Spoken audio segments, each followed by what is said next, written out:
पुण्याचं पाणी 25 फेब्रुवारी पासून बंद होणार असं सध्या समजतंय। जलसंपदा विभागानं या संदर्भातला इशारा दिलाय। पुणे महापालिकेकडे 726 कोटी 12 लाख रुपयांची थकबाकी असल्याचं जलसंपदा विभागाचं म्हणणं आहे।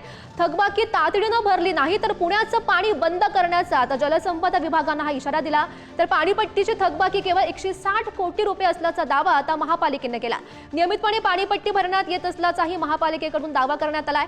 महापालिका आणि जलसंपदा विभाग यांच्यात पुन्हा वाद सुरू असल्याचं बघायला मिळत आहे।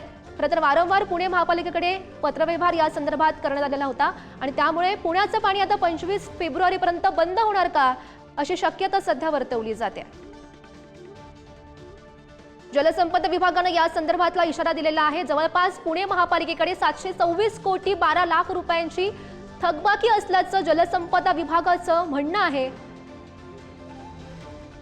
या संदर्भात अधिकची माहिती जाणून घेऊयात। आमचे प्रतिनिधी ज्ञानेश्वर चौतमल सध्या आपल्या सोबत आहेत। ज्ञानेश्वर, पुणे महानगरपालिकेकडे जलसंपदा विभागाची 726 कोटी 12 लाख रुपयांची थकबाकी आहे, ती तातडीने भरावी अन्यथा शहराचं पाणी बंद केलं जाईल असा इशारा जलसंपदा विभागानं दिलेला आहे। पाणीपट्टीची जी थकबाकी आहे ती 160 कोटी रुपये आहे आणि नियमितपणे पाणीपट्टी भरण्यात येत असल्याचा दावा महापालिकेनं केलेला आहे। तर दुसरीकडे त्यामुळे महापालिका आणि जलसंपदा विभाग यांच्यातलं जे वादाचं स्वरूप आहे ते पुन्हा एकदा समोर येताना बघायला मिळतंय।